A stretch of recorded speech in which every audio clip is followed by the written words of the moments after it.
অনেকেই air Asia ticket নিয়ে check করতে পারছেন না। অন্যান্য এয়ারলাইন্সের মতো এয়ার এশিয়া অত সহজে চেক করা যায় না। কারণ অন্যান্য এয়ারলাইন্সে যেরকম সহজে আপনারা ম্যানেজ বুকিং বের করে চেক করতে পারবেন, কিন্তু এখানে এয়ার এশিয়া আপনারা সরাসরি ম্যানেজ বুকিং খুঁজেই পাবেন না। তবে যদি নিজের অ্যাকাউন্ট করা থাকে, যদি নিজে নিজে বুক করে থাকেন, তাহলে আপনি সহজেই পারবেন, আপনার অ্যাকাউন্টের ভিতর সবই পাবেন। আর যদি এজেন্সির টিকিট হয়ে থাকে, তাহলে তো আপনি সহজে খুঁজে পাবেন না। খুঁজতে গেলে টাইম লাগবে, আর সবাই এটা পারেও না, বোঝেও না। আর যারা বোঝে তারা তো অবশ্যই পারবে, এটা কোনো বিষয় না। কিন্তু যারা না বোঝে তারা কিন্তু চেক করতে পারবে না। কারণ এটা ওয়েবসাইট ৩টা ৪টা আর কি।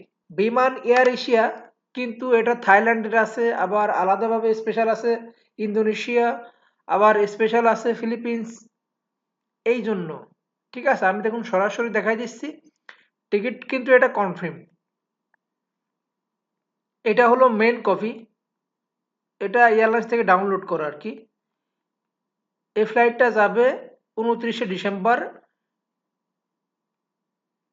ঢাকা থেকে কম্বোডিয়া যাবে। ঠিক আছে, ঢাকা থেকে কুয়ালালামপুর মালয়েশিয়া, মালয়েশিয়া থেকে কম্বোডিয়া। দেখুন, ঢাকা থেকে কুয়ালালামপুর,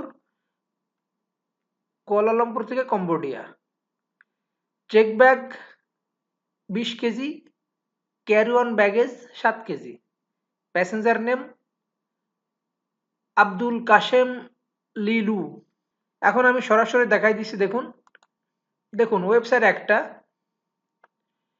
airasia.com, আর আরেকটা আছে airasia.x.com। ঠিক আছে, এখানে কিন্তু airasia.com ডাইরেক্ট সরাসরি আছে, বিমান ছবি টবি সব দিয়ে আছে। কিন্তু আপনারা খুঁজে পাবেন না, কোথায় চেক করতে হবে, ম্যানেজ বুকিং এর কোনো অপশনই নেই। এই জন্য যারা নতুন তারা কিছু বুঝতেই পারবে না। আরেকটা দেখুন, airasia.com ফ্লাইট ইন্দোনেশিয়া। অনেকের আবার এই লাইনে নিয়ে চলে যায়। ঠিক আছে, ইন্দোনেশিয়ারটাই আপনি সার্চ করলে সরাসরি আসবে না, এখানে নিয়ে যাবে। আর একটা আছে, দেখুন এখানে আমার অ্যাকাউন্ট করা আছে, airasia.com ফিলিপিন্স। যাই হোক, সমস্যা নেই, এগুলো আমি দেখাতে চাচ্ছি না।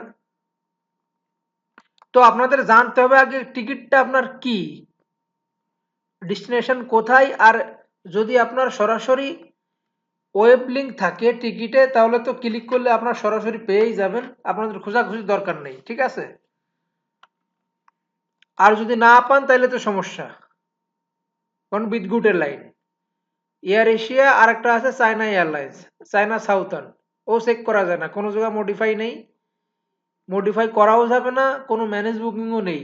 নিজের যদি বুক করা থাকে তাহলে সে চেক করতে পারবে নিজের অ্যাকাউন্ট দিয়ে। তাই ছাড়া এয়ারলাইন্সে যোগাযোগ করে, ইমেল করে, মেসেজ করে জানতে হবে যে এটা কনফার্ম আছে কিনা।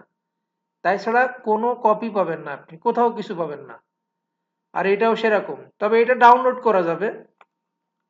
যাই হোক, আপনাদের কোন এয়ারলাইন্স আসলে টিকিটটা কোনটা আগে সেটা দেখতে হবে, তারপরে আপনারা চেক করতে পারবেন। যারা চেক করতে পারছেন না, স্ক্রিনে দেওয়া নাম্বারে যোগাযোগ করতে পারেন, 0177363536। যারা আমাদের কাছ থেকে টিকিট নিয়েছেন তাদের তো সবসময় ফ্রি সেবা, যে কোনো সময় আর কি। আর অন্য এজেন্সি থেকে টিকিট নিলে তো একটু সবসময় তো ফ্রি সেবা দেওয়া যাবে না। যে কোনো এয়ারলাইন্স টিকিট বুকিং এবং ডেট পরিবর্তন করতে স্ক্রিনে দেওয়া নাম্বারে যোগাযোগ করতে পারেন। সবাই ভালো থাকবেন, আল্লাহ হাফেজ।